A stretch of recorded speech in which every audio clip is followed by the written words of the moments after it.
But we are now back with our third game, going to be taking place between Cerberus eSports on the blue side and Team SYNRGY on the red. My name is Daniel Sifa Dracos, and I am joined by Ryan Frosker and more, back for our second game of the day. Excited to be here, and already Thresh and Lulu banned away from Gonti, Hecarim taken away from Fugues. Two exciting teams. How you feeling? I'm actually really excited to see these two teams. I didn't know a ton about them. When doing research and kind of preparing for this, I got a chance to sit down extensively with Cerberus's management and their analysts and kind of figure out who they were and what they were planning to do. And I also hear that on the other side. So I know a lot about Cerberus. I'm very excited to see them. But on the other side, on SYNRGY, we have a Shaco main. Lucen, of course, says he's the best Shaco in the world. That's like literally the only line that he said when we had a little bio section when players were applying as their team. He says, best Shaco world. Best Shaco world. And speaking of best world, Raken, the mid laner for Cerberus there, is known as the best Morgana world, or at least that's the reputation that he has. So that is definitely a target ban directly at him. But of course, Shaco not taken away from Lucen. Not sure if this is something he plays so much in competitive play, but of course it is his primary solo queue champion. SYNRGY also taken away from Mini in that situation. Now, Fugue's going to get the first pick. There's a lot of stuff left open. CRB had an interesting strategy for bans here, taking so many supports and Sivir off the table. I'm wondering if they already have a strategy planned out against SYNRGY, or maybe if they're just going to pick something a little bit more based on what they like to play, some kind of comfort picks. It is going to be the Instalock Nautilus. Now, this is a flex pick, but traditionally we've seen it go into the support role, and I know that Novel, the support player for Cerberus, likes those unconventional tanky supports, Gragas, Nautilus like that. Yes, Shaco, please. Lucen hovering over Shaco on the opposite side. It would be so hyped to have a Shaco in this match. I just got to say, like, there's such an exciting character to watch. The last game we had, obviously a much slower early game. You don't really ever, there's no such thing as a slow early game when there's a Shaco involved. So. And this is going to sound really bizarre, but if he does pick up the Shaco, if maybe he's just teasing us because he wants to hear about his amazing Shaco play. The fact that they banned Hecarim and SYNRGY, come on, he's going to go for the Gragas. Okay, goes for the Gragas, it's fine. I don't blame him. But banning Hecarim and SYNRGY, two champions that can force team fights, because Shaco late game is primarily a split push champion, would have been fairly smart. Because that way, when Shaco does appear on the other side of the map doing a split push clone, catch me if you can type of deal, they don't have tools like Hecarim or SYNRGY to trap his team into a bad engagement without him. But it is going to be that Gragas jungle. Yeah, no surprises there. Of course, might end up going somewhere else. We have seen some Gragas support, some Gragas top lane, some Gragas all over the place in the challenger scene, but Gragas jungle right now, incredibly strong on the current patch. And of course, Lucian locked in as well for Zayon. We'll have to see exactly how proficient he is on this. Obviously, one of his more comfort pick champions. Mini gonna pick up that Zac jungle, though. Actually, a big comfort pick for Mini here, the Zac jungle. Definitely, and it's had a huge resurgence recently. Obviously, was very strong at the very beginning of Season 3. One of the top-tier junglers, now making a resurgence with kind of the reappearance of the tank meta. Raken, though, on that mid lane, Lissandra doesn't get his Morgana as it's banned away, but I'm excited to see him play this one. Could still go into the top lane, though. Most likely going to be that support Nautilus for Novo. And for Cerberus here, Raken is definitely the player to watch. They've all recognized that he's the playmaker. He's the star of the team. From Brazil. He is Brazilian. So playing, or believe he's attending UCLA right now, playing for the team. And his dream is to end up in the North American LCS, to be the first Brazilian player to play in North American LCS. That's his end goal. So they're playing to win here. On the other side, Kassadin. Yeah, and that's a lot of pressure on him, too, trying to make an appearance, trying to represent his region. Does make a point of distinguishing that he speaks Portuguese, but he is not Portuguese. His fans will mess you up if you make that distinction, so make sure he's Brazilian, not Portuguese. And, of course, Kassadin and Sion locked in on the opposite side. That Sion top lane, we saw exactly how powerful it was in our previous set of games. We'll have to see if Valorum can use it to a similar effect. A very powerful top laner. And Kassadin, not a pick we see too much of, but definitely one I'm excited to see and an exciting champion to watch. Aurelia and Graves, the fast lock-ins on the opposite side, though. It looks like the Graves Nautilus bot lane is alive and well. And, of course, our first Aurelia in the tournament going to go to Fugues in the top lane. So this is how Cerberus work. They're a very team fight-oriented team. They're very aggressive. So Mini's going to set the pace of this game. He's going to find early ganks, even on a tank jungler like Zac. But it's all going to be about Fugs and his comfort pick of Aurelia to kind of outplay and to get early advantages pretty much across every single lane so they can snowball into these big 5v5s that they like to have, because that's their strong point. That's where they want to end up. And you can see that across their champion picks and things like the Lysandra engage, the elongated engage from Zach, as well as the Nautilus ultimate. And obviously, it's an incredibly powered comp. On the opposite side, though, the Kassadin, not one we've seen too much of, but is going to do well against, the Lysandra, the Zach, and the Nautilus as magic damage-based champions. May struggle, though, against the Aurelia as we move into late game. So once again, it seems like we have the battle of the mid-game composition versus the late game. That Aurelia late game power is just so ridiculously overwhelming. And really, I think the big question for me is how exactly is this top lane matchup going to go? And is Alorum going to be able to do anything against this Aurelia in the early game? Well, the thing that I'm also really excited to see, especially how these compositions match up, is you have the extreme hard engage of Cerberus, but on the other side, SYNRGY did a great job drafting correct disengage to deal with it. Of course, they had the early rotation of Gragas, so they have the cast, hard engage, and disengage because it's a very versatile spell, but then last picking the Janna is a fantastic pickup for Gonti there in the bot lane. Yeah, Gonti, obviously an incredibly proficient support player, had two things already banned away from him, both his Thresh and his Lulu, Zayon, in the bot lane. Also got the Sivir banned away. So there's a lot of respect being paid to this bottom lane. We'll have to see if it works out for them, because, of course, it did leave open that all-powerful, well, not all-powerful, but incredibly powerful Gragas jungle. They have two of the pretty much the only displacement spells in the game with Janna and Gragas, and we'll have to see how easy it is for them to use those. Obviously, knocking Zach away from your team is going to be particularly powerful, but knocking Lysandra away is never quite so easy, given for her ability to self-target. It'll be interesting to see how they execute on these team fights. AlphaDraft. Of course, guys, we have about 3 minutes of spectator delay, slowly counting down, about 2:30 left now. In the meantime, head on over to alphadraft.com, register for tomorrow. If you've already registered for today, good luck to you. But for tomorrow's games, if you don't want to spend any money, you can register for a free Alpha Draft and win 10 cents. But for as little as $5, you can be in the running for 1,000 on some of those drafts. Obviously, a very big pool of people, but if you know these players well and you know what to expect, prove your prowess with some Alpha Draft. They'll match up to the first $250 you deposit, and it's definitely the best, I think, esports fantasy site. They have an excellent format. You can check out all the information there, and we'll be back in 2 minutes. Welcome back, folks, to the third game of the day. Technically second, as that second game was, of course, the forfeit. It's going to be between Cerberus eSports, and, of course, on the opposite side, we have Team SYNRGY. Thank you. Team SYNRGY, of course, starting lineup for Cerberus. I'll give you the chance to run this one down, Frosk. Okay, in the top lane, Cerberus, it's going to be Fugs on that Aurelia. In the jungle, it's going to be Minnie. They are high school duo sweethearts, I like to call them. Raken's going to be in your mid lane on Lysandra, and then it's going to be Firepower and Novel on Graves and Nautilus in the bot lane. Of course, on the opposite side, we have Alorum in the top line starting for SYNRGY. On that Scion pick, Lucent, the Shaco main on Gragas this game. Ayer in the mid lane. Zayon on that Lucian, and of course Gonti on that bot lane, Janna. I'm excited to watch this duo go to work. Obviously, a lot of bans targeted at them, and I'm wondering if we'll see why. They're already standing. They're waiting in the wings. It looks like they're predicting this early ward decision. They're waiting for it, and they're gonna kill it? No? All right. Looks like it didn't quite work out for them.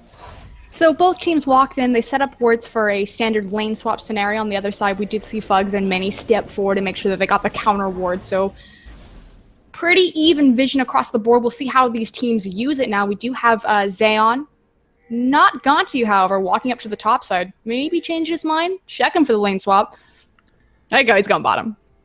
All right. Looks like we will get the 2v2. Nautilus and Graves poised to start at those Krugs. Zach heading down there as well. Doesn't look like he's going to get spotted out by those wards. Looks like they're just going to give this one over to Minnie. Aurelia starting with a camp of her own, though, as expected. Scion doing the same. Clearing through those wolves slowly but surely, and it looks like some pretty standard starts on both sides, both top winners, though, with the fast rush to level 2. Yeah, and we'll see what the big pressure point for action is as far as this these lane matchups are considered. You know, you said that you're really curious about the Scion-Aurelia matchup. Obviously, both these top laners, Scion using his passive to get the level 2, Aurelia doing the camp, backing, and then will walk or possibly teleport to the top lane, depending on how much experience she wants to miss. You can see Scion still clearing out that camp, is finally going to get it before he goes down now immediately. Looks like the TP back to top lane from Scion. No TP yet from Aurelia. She waits on a little bit more gold for another pot. Now able to walk into lanes. Nautilus landing the hook, but Lucian able to dash out of that, and that's got to be one of the more frustrating interactions in the game. But any of those kind of dash mobility spells, you can cancel out the hook to a certain degree if you time it perfectly. So it looks like if Zayon keep that going, then Novel's going to have a hard time landing these effectively. I like the fact that Firepower and Novel are trying to push forward in this bottom lane here. The trick to facing down a Janna is you want to make sure that you're pushed on her so that she has to use her Eye of the Storm, that E-shield defensively, as opposed to having the wave forward so Lucian doesn't have to last hit as much, and focus on using the shield offensively. Well, both bot lanes have hit level 2, and now you can see Janna and Lucian trying to push this one back at least a little bit, but Zach waiting on the outskirts, may try to find a way into this bot lane. Is going to land the hook onto Gonti. Zach charging up on the outside. Here he comes onto Zion, going to run through those creeps. The Ignite does go down. A lot of health burned out there from Lucian, and a flash as well. Both sides, this bot lane in trouble now after that, but no kills going down on either side. And obviously very much worth because you're trading the Ignite cooldown of 3 minutes 30 seconds for the flash cooldown of 5 minutes. But that's pretty, Mini that's already start to have. Yeah. Which is, yeah, it's very indicative of Cerberus. When I did get to sit down, they said that they're a very aggressive team. They almost define themselves as Chinese-esque in their early aggression. A lot of that is set by Mini because he's a very playmaking, pressure-oriented jungler. Well, you can see that already. Obviously ganked in the bottom lane and clearing out so well, making good use of that Zach early mobility. We'll have to see how it works for him as he moves forward. Lucin, of course, has cleared out his jungle now. May try to make some similar effects across the map. Did get that pink ward on his first back, so it's going to have a little bit more vision control, at least at this point.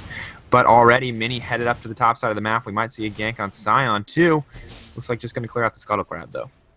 And Alorium, of course, has that pink ward underneath him in his tri-bush, so is fairly safe, especially for where Fugs has the wave frozen on him. Now in the mid lane, though, Rakan struggling here to get any damage off. Kassadin doing so well with that Null Sphere to keep himself protected. And Lissandra, of course, suffering a lot from those most recent nerfs to her wave clear, while Kassadin's received a couple buffs in the most recent patch. Looks like Fugues trying to trade with Sion, taking a lot of damage in the process, but kind of just waiting for the junglers to make an impact here, as most of the lanes are looking pretty calm. Obviously, the kill potential will change drastically in that lane when both Kassadin and Lissandra have their ultimates level 6 available to them. So we'll see how Mini and Ilucent make their impact around that mid lane when the time comes. But speaking of impact in the bot lane, Ilucent gonna catch Novel. Way in, Novel getting in trouble here. Gonna use the Titan's Wrath Shield to protect himself. Gonna have to flash out of that one, though. So Ilucent at least getting a single flash out of his gank. Not quite as effective, but it is going to be something. Fugues moving in here onto Sion. Sion already level 6, though. Olorum doing a good job of pushing this lane out. But still going to be behind in CS once Aurelia's done clearing out these creeps under the tower. Still kind of just even across the board. Both junglers have ganked bot once. Zach, though, not opting to finish a jungle item. Instead going for that early Bammy Cinder. So that will improve his jungle clear speed at least a little bit. A lot of early wards actually on the map right now. SYNRGY has theirs placed down. They've got 4 wards already on the map. Cerberus has them still sitting in their inventory, so curious where the vision's going to go down, if they're going to focus primarily on vision denial. I know that Cerberus said that they like to prioritize upgrading their trinkets and getting these early wards down to help Mini make these aggressive plays. You can see Mini already moving back down to the dragon area. Looks like he wants to clear out that Scuttle Crab or maybe get some deep wards. Deep wards, it looks like. Fire and Novel doing well so far on the bottom lane. You can see that Gray is already 10 CS up over the Lucian, so not a huge advantage, but it will kind of, you can keep it going that way, will play a pretty big impact. The first one to BF Sword will have a pretty substantial advantage, but it looks like both sides more than content just to farm it out, at least at this point in the game. Yeah, and again, it just takes about 13 to 15 CS, depending on if it's, you know, melee versus caster creep, to equate to gold worth of a kill. So even a small CS discrepancy like that can mean something, especially on early itemization and initial backs. You can see Cerberus already with about 600 gold lead just from farm differential, so well played on their part. Fugues in the top lane, despite getting bullied out early, is doing well to get a lot of the CS back, and Winam isn't really trying to trade with Sion at all, you can see in that top lane, but is still farming incredibly well. And in the mid lane, like similarly, Lissandra suffering early from the cast and harass, but not letting it deter the farm. So well played from Cerberus overall, taking losing lanes and making them work out for them. Especially in that top lane. Fugs, of course, has to wait on that Trinity Force. Aurelia is a very item-dependent champion, whereas Sion is more level-dependent with his scaling up, he's just going to get naturally tanky and become kind of an unmovable force up in that top lane. Bottom lane looks like Zach is floating around. That Tri-Brush is warded. Nautilus going to clear that one out, though, with the help of the pink ward. Dragon still on the table for both these squads, and no one actually pushing into towers too hard here. So definitely a little bit slower than our last game. We're not going to have any lane swaps, so no early tower pressure. But both sides are poised to take this dragon at any moment. Zach going to back out. Mini not looking to fight anything at this stage, and both bot lanes kind of hanging back. Neither one wanting to rush too far forward. Giving a lot of respect to the junglers. And they've got a lot of respect across the map as far as their vision is concerned as well. Both SYNRGY and Cerberus have placed a ton of wards on that bot side, making sure that neither of these flashes that were down have now come back up or being punished effectively. Gragas is waiting off to the side, though. They have the pink, which means that they know he got in without being spotted. Does have the explosive cask. Has to be careful, though. Graves already at level 6. Slight EXP lead for him. Novel going to get there shortly, and Zach is on the way, so it looks like they did... Not sure if they saw this gank coming, or if they're just on top of it. Looks like Lucid going to get spotted out. The Cask going to knock him away, though. Definitely not what he wanted. Janna getting locked up here. Greg is trying to find his way back in as Mini jumps in onto him. Doesn't look like either side is going to get anything out of this, though. A pink ward will be cleared out. Some cooldowns blown, but neither side going to be able to pick up a kill. Good call from Cerberus right there, and obviously they were able to, you know, make an educated guess that Ilucent was hanging around the bot lane since it was the only available pressure point on the map for him to gank. Obviously, their lane was about to push forward. Aurelion was already back, and Lysandra was trapped underneath her own tower. And you can see in the bot lane, we talked about a small CS advantage, but if you look at Graves right now, 94 to 68, it's very clear that Fire are much more comfortable in this lane matchup and using that early game Nautilus power very well to kind of help bully Zayon off these creeps. Novel trying to deny a little bit of vision here, but already this dominant bot lane dynamic demands a little bit of attention, and Lucent missing that explosive cask earlier. Definitely not how they wanted to start the game. And this is what we were talking about as far as CS discrepancies, and despite the fact that the scoreboard doesn't issue as far as kill gold is concerned a difference, having that boot, having the extra pot, something as simple as that 35 extra gold to make sure that you're taking 150 regenable health down into that trade. Definitely could make a substantial difference, especially this early into the game. And kind of just waiting for one side to pick an opportunity to engage. You can see Mini trying to clear out a little bit of vision here on the top side. All is pretty calm. But, I mean, if we wait to the late game, I feel like the advantage is going to go to the team with the Aurelia. I mean, that said, Zayon and this Lucian, we've talked about this before in our previous match with Yellow Mingle and Crusade.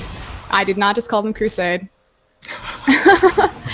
TSM Mingle Crusade. I'm just fumbling all the names. But Lucian, you know, he still has a pretty favorable late game with kind of the new itemizations that have come out with him, having that Infinity Edge Rush, obviously. Zayon here. Now I'm fumbling player names. Going for that BF start as opposed to the Brutalizer mid-game power spike.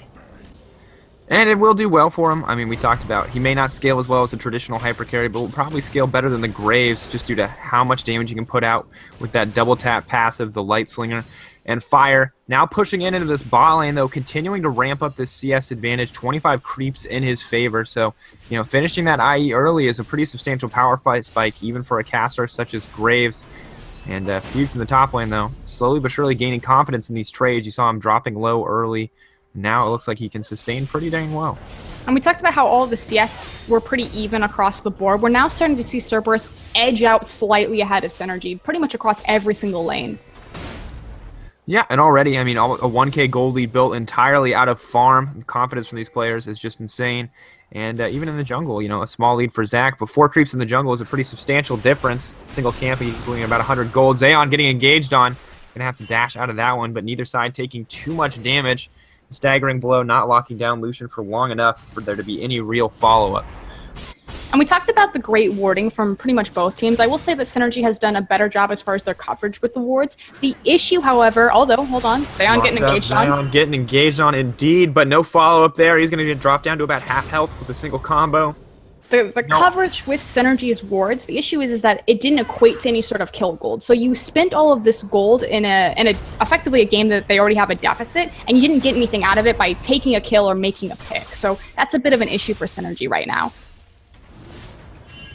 SYNRGY sorting it out, though. SYN's still looking incredibly confident in this top lane. Mini is on the way, though. Going to try to find his way in onto this SYN, locking him down for at least a moment. Equilibrium Strike only going to slow. Of course, the SYN ultimate coming through. He can't be disabled, or can he? It looks like they are going to lock him down. Are they going to dive this one is the big question. Equilibrium Strike coming out. Mini going into tank tower aggro, but Fugues tanking the Decimating Strike is bad news. They do have the Zac passive available.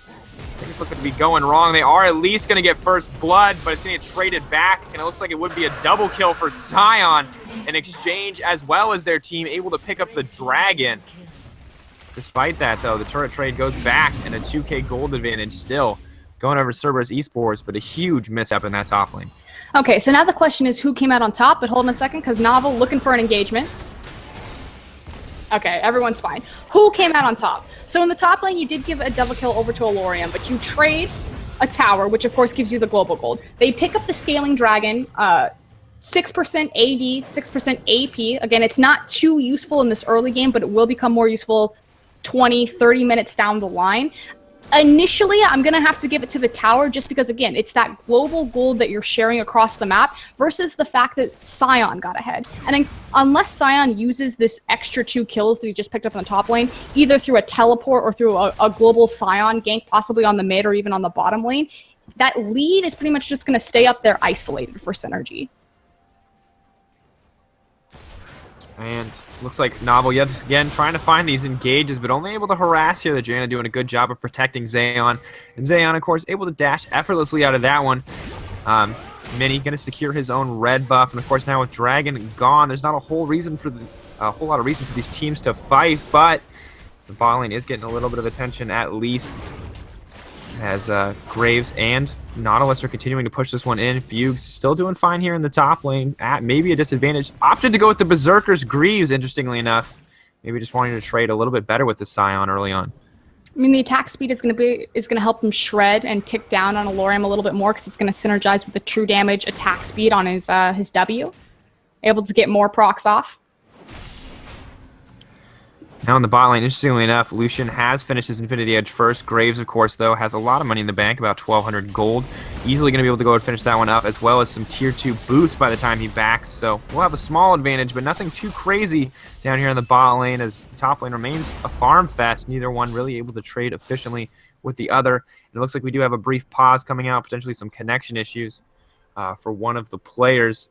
I mean, what's going on in this game right now, and what does each team need to do at this stage with their respective comps? Well, right now initially we've had some priority difference as far as focus. So it was a fantastic counter dragon on the pressure that was expended top by Cerberus. SYNRGY obviously seeing that Mini was up top, wasn't able to trade the dragon. So not only did Alorium get 2 kills for 1, which that's the best you can hope for in a dive situation, they take the dragon. Again, I still think that Cerberus came out ahead because they also got the mid-tier tower, which is going to grant them the most passive vision control over the map.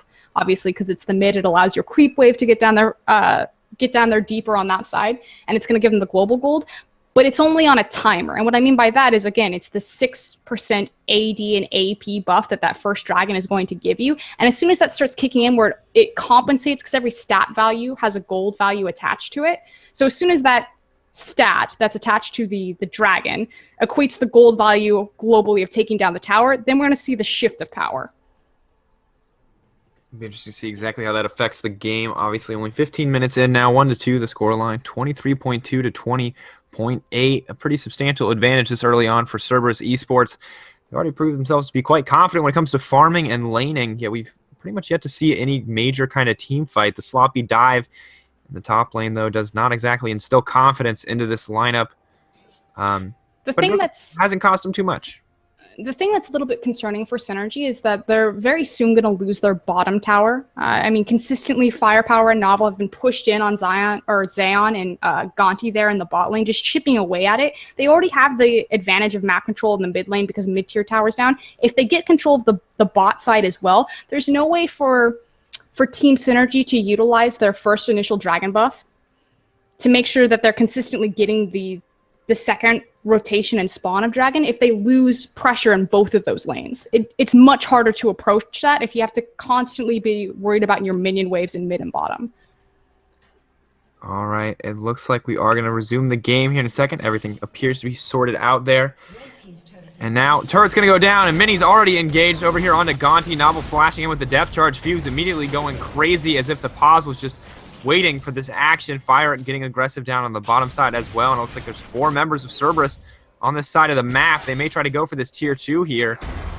And SYN trying to find a gank. Aurelia getting bullied out and running for her life. Doesn't realize the Gragas is here yet, though, so could be in trouble. Some fancy footwork, though, and some good confidence there allows her to dodge out. And just kind of wasting some time as she runs through these guys. He's got 3 resources. Cassidon's on his way. Looks like they're 4. not going to do too much with this. 4 members onto the top side. Fugue's most definitely going to go down here. Just hoping to execute herself, but it looks like it's not going to happen as Ayer is able to pick that one up. And the Cassidon now 1-0-0, but still majorly behind in farm. Mini and Raken moving into the mid lane to get something. Lucent, though, not going to find an engage opportunity. Oh, gets the cask into the wall. Looks like the team may try to follow up here. Xeon is on the outskirts. Mini, though, just going to charge up and jump on out of that one. Zach, obviously, with so much mobility on that elastic slingshot. Mini maxing it first for the maximum distance. And out of all of that big walk across the map, we do have Fire and Novel now up into the bots, or into the top side of the map and putting damage onto this top tier tower. Are going to get collapsed on, so we'll see if SYNRGY are able to make this stick. 3 members here, SYN, Gragas. We do have the TP coming in from Aurelia, though. Cancelled. No, doesn't look like they're going to do too much with it. Turret about 1/3 health. Fire and Novel backing off here. Cassidon is on the way. SYN going to find a way in. Looks like the flash coming out from Fire. And Fire looking in trouble. So he gets knocked down there. So many cooldowns being burned down. This should be systematic as they take down Laval. No one's going to drop to this turret. They're all just too tanky as they move in to take their first turret of the game. And looks like Xeon, though, may have overstepped his bounds as he gets soloed out there by Fugues in the bottom lane. So all for all, still swinging power of first SYNRGY there, getting the tower, picking up the 2 kills. So the 2 kills did equate into an objective. Need to take care of this mid lane, though. We'll have to see if they can do it. Raken picking up that blue buff, slowly getting more and more items under his belt. Going to have a hard time matching, of course, that Rod of Ages from Cassidon. Now Aurelia, though, farming as hard as ever. 150 CS already under her belt, but SYN 149 keeping up pretty well. Lucian still 30 CS behind the Graves, though, making up a pretty substantial portion of this gold lead. Only about 2K. 18 minutes into the game. Dragon just a minute away, though. That'll be the next big fighting point for both these teams. And interestingly enough, both top laners with no teleport. Cerberus need to... I don't know if they got the timer off of the initial Dragon, obviously sending their bot lane Fire Novel again in the top lane, making their decision very clear. They want these towers. They're trying to push down all outer ring as quickly as possible, moving their duo again into the top lane, but may sacrifice the Dragon as it spawns in 42 seconds. Get it, though. Yeah, pick up that tower very quickly. Like you said, 40 seconds left on the Dragon. They're going to start heading down to the bottom side of the map. Lucian trying to push this tower up as the rest of his team groups around and tries to generate vision. Fugues, though, finding the engage, getting the stun down on the Equilibrium strike. Ayer flashing out there. Well, the Rift Walk available in just a moment, so should be relatively safe. But blowing that flash cooldown could affect him in the coming team fight, as really nothing was burned on the opposite side. Lucian, though, able to pick up a turret for himself, and it looks like Dragon not even remotely the focus of Cerberus as they push down into the mid lane. Yeah, and SYNRGY needs to be very careful that they don't walk in front of the enemy team right there. They're a bit out of position. They can try to look for a flank, which is what it looks like Cassidon's moving in for. Trying to find his way, waiting for Lucian to get there as well. Wants the explosive cast. They're trying to bully down this turret, but it looks like it's not going to happen. Unfortunately, SYN finding his way in onto Fugues. Fugues getting blown up almost immediately. Raken using that Frozen Tomb to disengage, but Ayer is on the hunt here. Has Lucian back him up. The culling is coming through. And it looks like Fire kind of waiting as well. Gragas gonna land the cast, knocking him into the wall. They're not gonna be able to grab the kill. Mini knocking up Xeon, ulting in the background. Let's bounce. Not gonna do enough, unfortunately, as Ayer on this cast trying to clean this kill up is gonna back off, and it looks like they didn't even get the turret, and they're gonna sacrifice a turret of their own. A huge misstep from Cerberus. I was very concerned for a second that SYNRGY were out of position and going to lose free damage on their mid-tier tower, but it was a great call from their team to recognize that Cerberus was out of mana, that they didn't have the resources available to turn for the fight, and made a fantastic flank off of Alorium's SYN ult. An excellent ult indeed, an excellent decision-making. Raken, you could see, forced to burn that Frozen Tomb, changing this, and of course now the second Dragon going over to SYNRGY, and SYNRGY now tying up the gold after that fight. So despite the farm differential earlier, it's looking like they're coming out on top in these team fight and skirmish engagements. which is looking not so good for Cerberus at this point, unfortunately. And obviously with the first big itemization and purchases now on the board, you have the completed Infinity Edge, you have the stacking Roa as far as the carries are concerned for Synergy. That first initial dragon is starting to stack up, and we're beginning to see that swing of power, almost tying up the gold lead between Cerberus and Synergy. Without a doubt. And of course, Cassidy buying that needlessly large rod, just another substantial chunk of AP to be boosted by that dragon buff. And similarly, Scion on the top side already has finished that Frozen Heart, so it's going to be much easier for him to trade against Aurelia. And despite us praising Aurelia as this kind of late game carry, it's 20 minutes in, and she's 1-3-1, so really hasn't had any impact yet. We'll have to see if that'll change as we move forward in the game.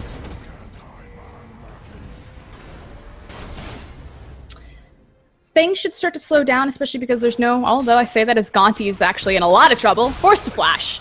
Mini on the way in.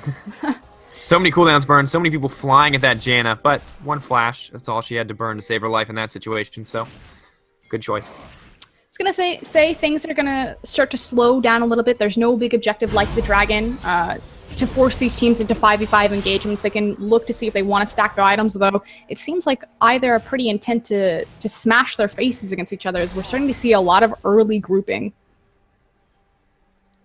You can see this novel wreck and kill combo. They have a lot of CC between these two characters, and more than enough base damage to take out a single, maybe squishier threat. Cassidy kind of floating around. Even he knows he has to be careful against such a CC-heavy lineup. Misstep with a Rift Walk could end in his death, and now they're pushing down the mid lane. CRB looking confident. But look what Synergy did. They set their side waves up for slow pushes, so they're going to create big, massive waves.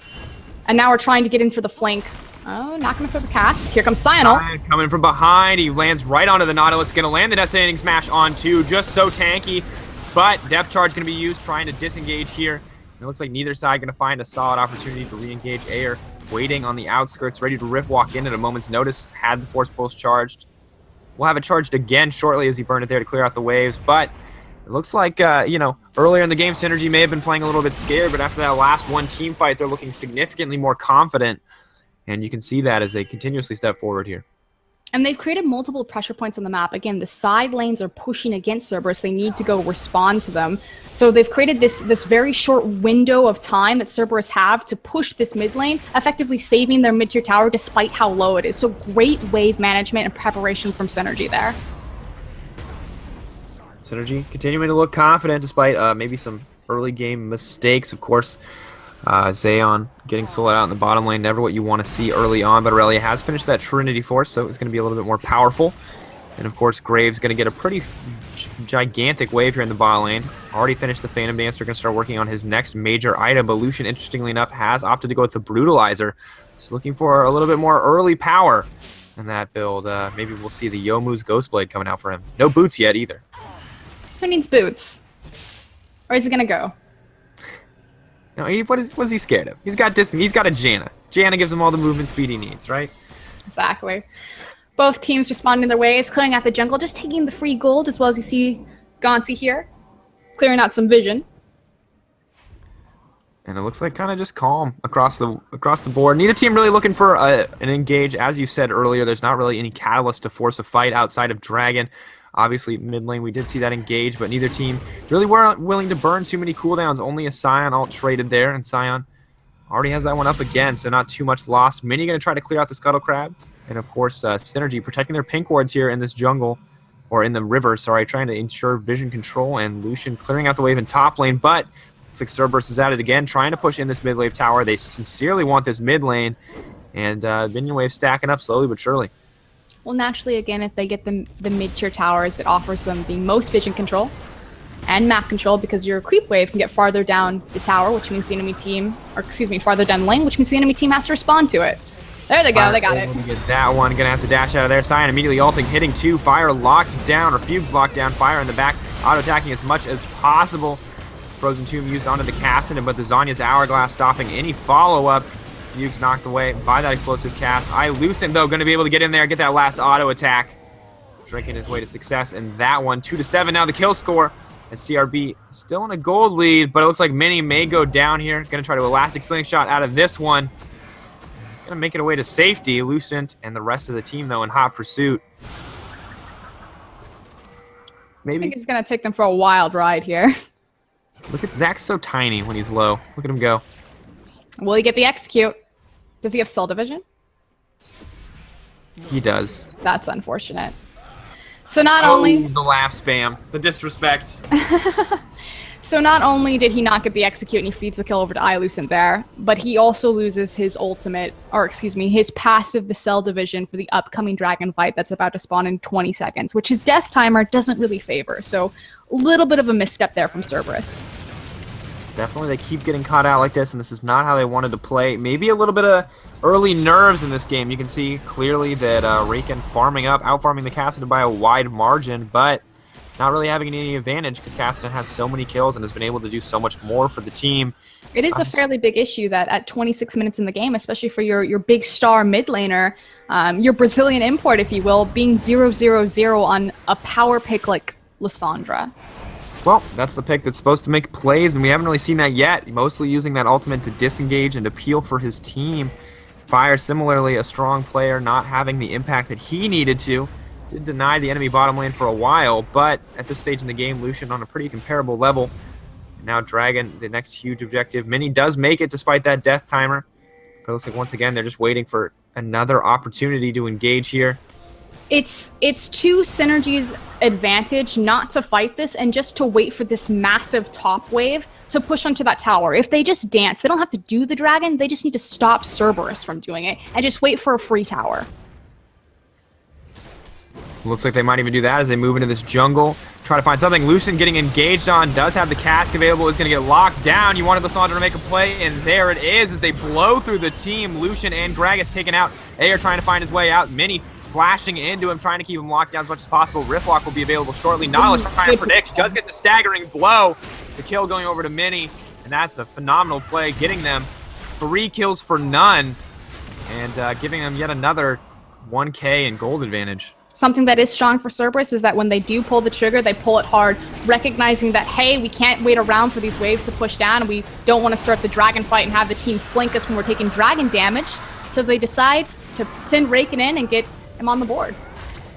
We talked about, of course, Kassadin and Lucian going to be able to use this AP advantage pretty well for themselves, but a team with Aurelia, Lissandra, and Graves going to do it much better. So already that 6% AD and AP going to be paying off for Cerberus. Now paired with a 3K gold lead, giving them a pretty substantial advantage. And Aurelia, having finished the Spirit Visage as well, scaling up pretty quickly. See where the teams decide to congregate here. Because Dragon is now down, you can kind of pick up all this vision. I mean, just look at the vision control around that Dragon pit. We're now going to start to see Cerberus pick that up and move it over to the top side of the map, as our primary focus is going to be the top side tower as well as the Baron pit. And of course, a huge potential swing in power for either side. It doesn't look like we're going to see... Oh, Lucent proccing at least a little bit as those spines come through the ground there. Little StarCraft shout out, those lurker spines. Mini, clearing out as much vision as possible. Going to take out the Scuttle Crab as well. And it looks like, yeah, both teams are focused on this top side now. You talked about them picking up vision, and that's just what they did. We'll have to see if anyone's going to take the initiative here and go for it, or if we're just going to see a lot of dancing. Looking for the pick, and they have a ton of potential because the Frozen Tomb is available. Are not going to find ours. He's going to rift walk out of that one, but you need to be very careful. It is late enough in the game, coming up on to 30 minutes, that if substantial picks go down on the top side of the map for either team, it can quickly swing into a Baron. Novel getting in trouble here. It looks like he may go down, getting ripped through so quickly. Gonna sidestep the Scion. Will go down to the Ignite, though, as multiple members are now getting burned through. The cast coming out, not going to save Lucent. Raken getting so many, locking them down with the CC. The Ring of Frost stopping Air from following up, and now Alorum so tanky, but unfortunately not able to do any kind of damage. Looking pretty bad for him. The Decimating Smash coming out, not going to be enough. Zombie Scion running, but just getting slowed down by this Lissandra, and going to get a few CS here, but a fat ace coming in for Cerberus eSport in a beautiful engage, and far too many cooldowns burned on Novel. And we were talking about Raken, how he had yet to kind of get involved just, a few minutes ago. Suddenly 2-0-4 and coming out huge with these massive Frozen Tombs on multiple members of Team SYNRGY. Definitely the playmaker here in these fights.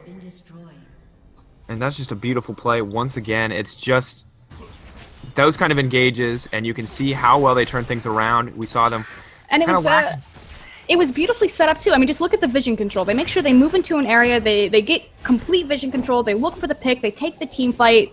Everyone was well coordinated, excellent cooldown use across it. Then after the team fight, it immediately translates into the most effective and efficient objective, which is the inhibitor. And they did a good job to take that, of course. SYNRGY, though, still has a lot of opportunities to find their way back into this game. The gold lead 5K now, unfortunately, but they've shown in the past that they can come out on top in these team fights. Lucent, though, in that last one, maybe a little sloppy. You really can't afford to burn so much on a Nautilus. Both teams, though, now poised around the Baron. The vision control getting cleared out. The sweepers as well. You talked about Cerberus being a team that wants to upgrade their trinkets, and already all 5 members upgraded trinkets. There's a lot of vision control coming out on their side. They very much prioritize vision control, warding correctly for objectives. The Dragon 2-minute warning should be popping up relatively soon on our screen, so I expect as soon as that one chimes up, we're going to see Cerberus start moving all of their vision again towards that bottom side of the map and setting up for that objective. Both teams clearing out their own jungle. Graves going to pick himself up a nice red buff. Ayer in the mid lane on that cast and starting to scale up. Well, is going to have the Void Staff shortly on the opposite side. Lysandra on a similar build path, though, with the Abyssal Scepter.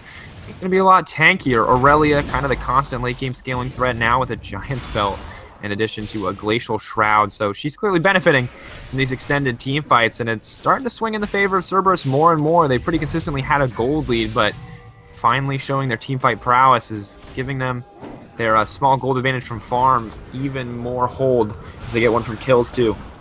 And despite the fact that Cerberus have demonstrated that they are the superior team fighting team, or at least initially, as Mini takes about half his health. Here we go. Oh, depth charge coming in. The Monsoon not going to stop that one. Jaina going to have to flash out of the back. Fuchs trying to find his way in. Mini backing off as well. He's just far too low. The hook missed from Novel on the flash there. It's an awkward moment. Not one you want to replay of, and it looks like as a result, neither team really going to find a good engage. Mini, though, going to have to back. Doesn't look like either side going to capitalize on this, though. Good job for Team SYNRGY to walk away from that one, like you said. It was kind of an unfortunate flash hook from Novel. Flashed into the wall, hook ate the wall. It is a very big hitbox on that Nautilus Q, so don't blame him too much. The thing that I was going to talk about SYNRGY, though, is that they're actually fairly good at microing their minion waves and making sure that they constantly have at least one pressure point against Cerberus. Definitely an important skill to have, especially at high-level play, and you can see how well it's paid off for them earlier on. Unfortunately, due to some poor team-fighting decisions, hasn't been too huge. As Baron now getting taken out here. Mini engaging on this one. SYNRGY moving in from the side. Are they going to go for the steal? Are they going to go for the contest? Scion is in the bot lane. Here comes the teleport. The TP in. Doesn't look like they want to finish it. Lysandra trying to find her way into the back. Ayer getting engaged on Nautilus with the Righteous Glory. Going to land the hook onto Lucent. Fuchs jumping into the rest of the team here, trying to find a kill onto Lucian, getting burned down slowly but surely. Entomb onto Zion, the Frozen Tomb, burning him out. And the double kill for Lysandra. Zach going to follow up as well. Cassian doesn't even have enough mobility to get away from this team as they're hungry for more. And they don't manage to pick up Baron, but they get themselves 2 kills, and we'll have to see if they can turn this into anything else, as they're now poised to take down this bot lane tier 2 turret. Wave was already there, might as well just take this down. What started out as a fantastic disengage from Gonti, I don't know if you caught this, but his Tornado actually stopped Raken when he was hiding his Frozen Claw through the Baron wall to make sure that Sandra didn't get the immediate pop back into the bot lane. Unfortunately, it just delayed the inevitable as Raken found them anyway into that mid lane and immediately deleted Zeon and Gonti from the map, which now translates into not only a free bottom tier tower, but surely the next dragon. And Raken, you saw him not really having the impact that he wanted to earlier on in the game. Maybe not as comfortable on using Lysandra's Frozen Tomb as just an engage tool. But now that he has the damage to functionally kill a carry by himself, no fear engaging onto Zeon whenever he has the opportunity. Graves and Lysandra picking that one up for themselves. Now 2 dragons to 2 and a 7K goal lead for Cerberus eSports. They're looking unstoppable. Beginning the game a little shaky, and now so dominant. Name of the game is Baron, though, and we kind of saw from Shorter Ace's attempt to come back in the first game that a Baron steal can certainly swing the course of a game. We'll see if Team SYNRGY can make it back in yet. Clearing out a lot of vision on this side of the map. Cerberus with those upgraded trinkets continuing to get maximum value out of them. Of course, Zeon, though, picking up this red buff, going to give him a substantial damage increase in the coming fight. Unfortunately, a good start for him leads into a 1-4-1 scoreline. See, again, just look at the map. SYNRGY, they just need to wait and they need to survive this mid push, because eventually Cerberus are going to go and have to respond to that bottom wave. I don't know if they have enough time yet, though. The inhibitor looking pretty open at this stage. Mini trying to find an engage. Air waiting on the outside. And trying to find a flank, but I don't know if it's going to happen as Graves and Lysandra are doing well to position themselves. Lucent activates the Righteous Glory, trying to find a way in. Casson jumping in on the backside with the Force Pulse. Novel going to get knocked down, but last time he tried that, the fight went against him. Lucent getting engaged on Air, trying to find his way into Raken. Raken in trouble here as Casson mows through him. Going to have to use the CC, and of course Aurelia getting the kill for herself. It's just too little too late as Raken decides to come in there with Frozen Tomb, or not Frozen Tomb, with the Ring of Frost. Pick that one up for himself, and this looks like the game could end as it's a 4-for-1 exchange in the favor of Cerberus eSports, and they're clearing through this effortlessly. That Aurelia finally finding her stride in this last team fight. And Cerberus sticking true to their team identity, being that big 5v5 power spike, their Brazilian mid laner coming through in the end game. Good showing from Team SYNRGY, though. I did like their wave management, their wave clear, but GG well played to Team Cerberus as they run through this one in the end with a 10k gold lead. Just insane play across the board. Just look at that CS differential between the Kassadin and the Lysandra. Almost 100 there. 75 in the favor of Raken. He didn't do much in the early game, but he came in huge there in the late game. Of course, if you like him, add him to your fantasy draft roster. We'll be back with the next game in just a moment. In the meantime, head on over to AlphaDraft.com. You can check out some of the free drafts that they have over there, or put some money in of your own. Get it matched up to $250. Participate in some of the drafts coming. Maybe draft for NA or EU as well. They have a lot of different events going on. But we'll be back with our next game between Inertia Gaming and Team DreamHack in just a few minutes.